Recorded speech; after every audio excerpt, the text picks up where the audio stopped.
Donc, je suis agriculteur en Haute-Marne. On fait un peu polyculture élevage avec une vingtaine de charolaises et le restant céréales.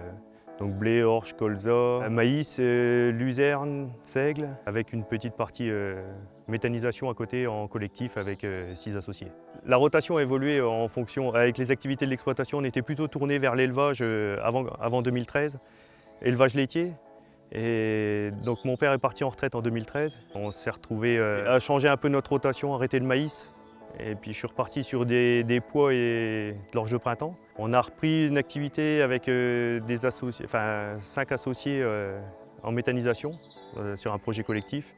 Donc on a réintroduit une partie de maïs et même si nos petites terres à cailloux, ça nous aide quand même bien à couler des herbages. On avait, ce qui est assez bizarre, beaucoup en désherbage. On est comme sur des plateaux calcaires. Donc niveau maladie, on n'est pas trop embêté, donc c'est plutôt les désherbages. On était avec des problèmes plutôt de vulpin au démarrage, qui se transforment un peu plus tôt aujourd'hui en régras. Étant donné qu'on a quand même eu toujours une rotation assez diversifiée, on arrive quand même à gérer encore les désherbages, même s'il y en a quelques-uns à poste des fois. Et la rotation nous aide pas mal quand même. On n'est pas vraiment bloqué.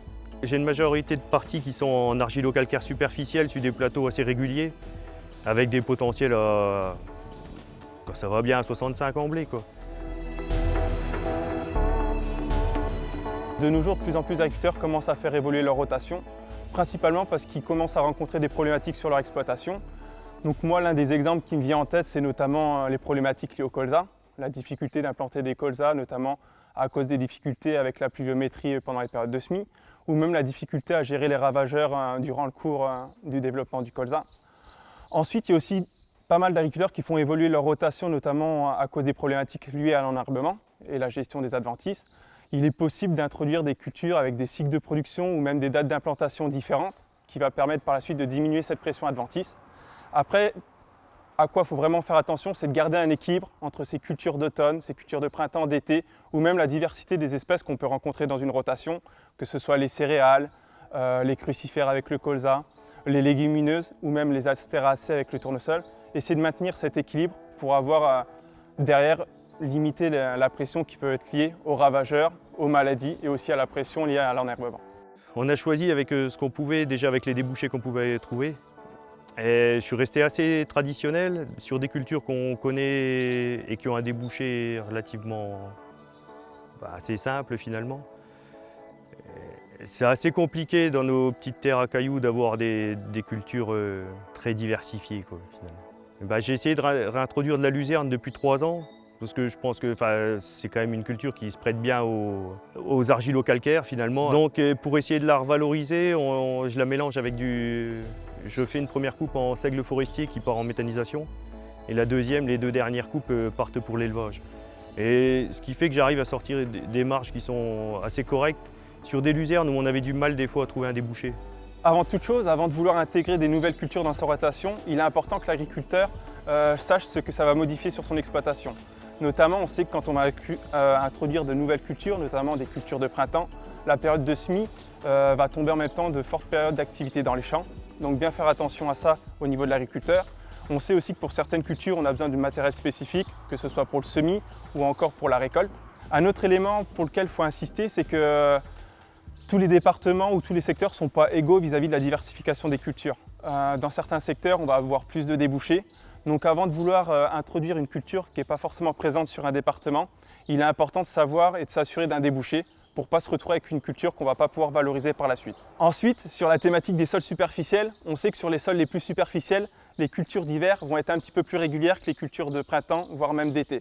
Notamment parce que les cultures de printemps et d'été vont être plus sujettes aux aléas climatiques, comme les jours échaudants en fin de cycle, l'absence de pluviométrie ou les coups de sec. Concernant les cultures qu'on peut intégrer dans une rotation, il y a notamment le tournesol, j'en ai déjà un petit peu parlé, qui commence à remplacer de plus en plus le colza. Il est possible aussi d'intégrer des cultures comme le lin de printemps, le lin d'hiver, les légumineuses par rapport à tous les avantages qu'ils peuvent apporter dans une rotation. Le chanvre est une culture qui se développe de plus en plus dans les départements du Bourgogne-Franche-Comté et de Grand Est. En plus, elle a l'avantage d'être une culture peu demandeuse en intrants. Il y a aussi certains polyculteurs et éleveurs qui commencent à introduire des mélanges d'espèces, notamment je pense au métail qui prend de plus en plus de place vis-à-vis du maïs en silage. Et encore, il y a aussi des polyculteurs éleveurs, voire même des céréaliers, qui introduisent prairies temporaires, notamment pour faire face aux problématiques liées à l'enherbement. On voit que le climat a évolué, on a passé 3 années vraiment difficiles. Le colza, on va peut-être essayer cette année, je vais peut-être essayer cette année, mais je suis vraiment pas sûr du résultat, quoi. Donc on a des impasses, on est obligé de modifier nos assolements en fonction de ça. Le colza, aujourd'hui, on va plutôt partir sur une stratégie un peu opportuniste, en se disant on va le semer, je vais essayer de semer ça au mois d'août, plutôt de bonne heure. Essayer de le mettre avec des plants de campagne et s'il fait quelque chose, si je vois qu'il est beau sorti hiver, on le garde, sinon on sèmera des pois de printemps, quoi. Et plutôt pas investir, quasiment pas investir au démarrage, quoi. Depuis que je suis rentré dans le réseau Défi Ecophyto, on a réussi, j'ai réussi à descendre finalement de 50% en dessous de la moyenne IFT régionale. On fait un petit peu de semi-direct. Le problème, c'est que je m'interdis rien. Donc, je suis capable de faire du semi-direct et une année sur 7, je suis capable de labourer quand même. Pour essayer des fois, quand je vois qu'on arrive un peu sur du salissement un peu trop important, ça ne me dérange pas de labourer de temps en temps et de semer en direct à côté. La rentabilité, elle est assez simple. Finalement, on diminue les charges, on achète moins de choses et on maintient les rendements. Donc forcément, l'écart est là. Et la marge est maintenue, elle est même confortée finalement. On a augmenté un tout petit peu en mécanisation du fait de la méthanisation où on sème de culture et il y a plus de travail, un petit peu plus de travail et un peu plus de mécanisation, mais sinon la marge est toujours là. 37 fermes Défi du Grand Est et BFC pratiquaient des rotations très proches du colza blé-orge sur sol argilo-calcaire superficiel. Leur rotation n'était composée en moyenne que de 3,6 cultures. Aujourd'hui, elles en cultivent plus de 7. Leur recours aux produits phyto a diminué de plus de 27,3%. Le temps de travail global est inchangé, mais la répartition est différente.